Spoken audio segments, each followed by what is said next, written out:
नमस्कार दोस्तों, स्वागत है आपका DHFF अड्डा में। मेरा नाम है काश साक्षी। दोस्तों, खबर तुर्की को लेकर, जहां पर कभी आमिर खान वहां के राष्ट्रपति की पत्नी से मिलने गए थे और अब वही राष्ट्रपति ने यूनाइटेड नेशन पर खड़े होकर जहर उगला है भारत के खिलाफ, जिसे लेकर भारत ने भी करारा जवाब दिया और इन सबके बीच आमिर खान चुप है। क्या है पूरी खबर, जानते हैं। बिल्कुल आकाश, तुर्की हमारा दोस्त नहीं है, ये बात सबको पता है, लेकिन ये बात शायद आमिर खान को नहीं पता थी और इसीलिए वो वहां पर जो वहां के राष्ट्रपति हैं उनसे मिलने के लिए अपनी फिल्म के प्रमोशन के दौरान जो उनकी फिल्म लाल सिंह चड्ढा आ रही है उसे लेकर वहां पहुंच गए, जिसके बाद तब काफी विवाद हुआ था। लेकिन ऐसा नहीं कि तुर्की का रवैया भारत को लेकर बदल गया हो।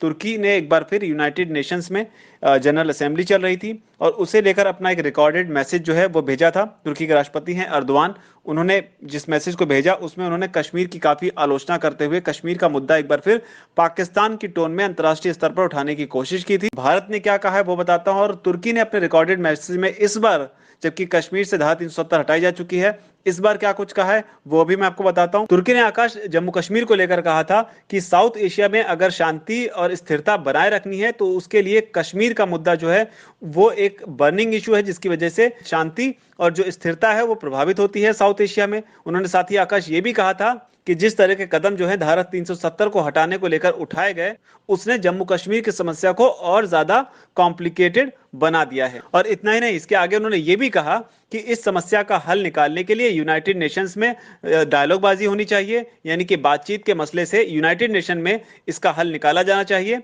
और वो भी जम्मू कश्मीर के जो लोग हैं उनकी इच्छा अनुसार, यानी कि उनकी जो मान्यताएं हैं उनके अनुसार। तो आकाश, ये वो लाइन है जिसका हमेशा से भारत विरोध करता रहा है और हमेशा से ही ये मुद्दा जो है अंतर्राष्ट्रीय बनाने की कोशिश जो है वो पाकिस्तान करता रहा है और पाकिस्तान की ही टोन में बोलते हुए तुर्की ने ये बात अंतर्राष्ट्रीय पटल पर रखी है। जबकि भारत में अगर बात करें, धारा 370 हटने के बाद में ये पूरी तरीके से जो विवादित बात कही जाती थी कश्मीर को लेके वो खत्म हो चुका है और कश्मीर जो है पूरी तरीके से इंडियन कॉन्स्टिट्यूशन के हिसाब से बाकी राज्यों की तरह ही हो चुका है। ऐसे में कश्मीर का मुद्दा अंतर्राष्ट्रीय मंच पर उठाने की कोशिश करना वो भारत की नीतियों के खिलाफ है और इसी वजह से भारत काफी नाराज हुआ है। भारत ने करारा जवाब देते हुए क्या कुछ कहा है आकाश। संयुक्त राष्ट्र यानी कि यूनाइटेड नेशंस जो है वहां पर भारत के एक स्थायी प्रतिनिधि हैं जिनका नाम है TS त्रिमूर्ति।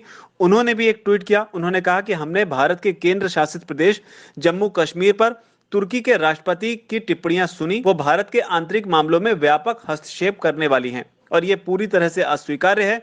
तुर्की को अन्य देशों की संप्रभुता का सम्मान करना चाहिए और अपनी खुद की नीतियों की गहराई से विचार करना चाहिए। लेकिन आकाश, यहाँ पर यह भी ध्यान रखने वाली बात है कि जो राष्ट्रपति अर्दोआन बोल रहे हैं, इनकी ही पत्नी से मिलने के लिए आमिर खान जो है इनके घर गए थे और तब जाकर इसका काफी विवाद हुआ था। ऐसे में लोग ये अपेक्षा जरूर कर रहे हैं कि अगर आप भारत के नागरिक हैं और आप भारत में रहते हैं तो एक भारतीय नागरिक के अनुसार जिस तरीके का विवाद आपको लेकर पैदा हुआ था और उस विवाद के बाद इस तरह का बयान आना टर्की की तरफ से, इसमें अगर आप अपनी राय रखें या आप अपना विरोध दर्ज कराएं तो एक अच्छा संदेश जो है वो आमिर खान की तरफ से देशवासियों के लिए जा सकता है। लेकिन किसी ने बहुत ठीक कहा है कि बॉलीवुड से इस तरह की अपेक्षा करना कि वो देश के मामलों में, देश के अंतर्राष्ट्रीय मामलों में बोले या देश के जो अपनी समस्याएं हैं उस पर अपनी राय रखे, ये अपेक्षा करना दो तरीके से नाजायज है।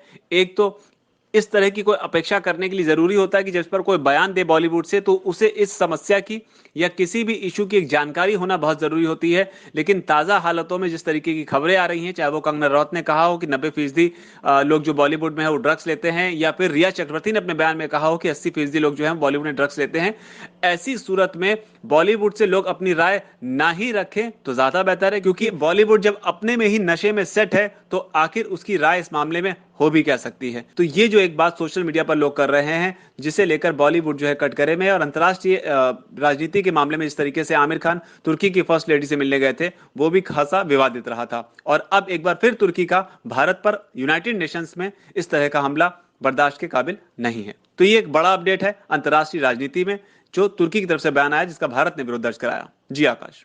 जी बिल्कुल, एक बड़ी बात। जिस तरह तुर्की भारत के खिलाफ पहले बोलता रहा है, एक बार फिर तुर्की ने भारत के खिलाफ जहर उगला है। लेकिन आमिर खान जो पहुंचे थे तुर्की वहां राष्ट्रपति और उनकी पत्नी से मिलने के लिए, अब उनकी चुप्पी पर लोग सवाल उठा रहे हैं क्योंकि कश्मीर का मुद्दा लगातार इंटरनेशनल बनाने की कोशिश पाकिस्तान करता रहा है और पाकिस्तान के साथ खड़ा होकर कोई देश बोलता है तो भारत को परेशानी होनी है और होती भी है। खैर, इस पूरी रिपोर्ट पर आपकी क्या राय है कमेंट सेक्शन में लिखकर बताएं। इस वीडियो को अगर फेसबुक पर देख रहे हैं तो हमारे पेज को लाइक करें, अगर यूट्यूब पर देख रहे हैं तो हमारे चैनल को सब्सक्राइब करना ना भूलें। इस वीडियो को यहां तक देखने के लिए आपका धन्यवाद।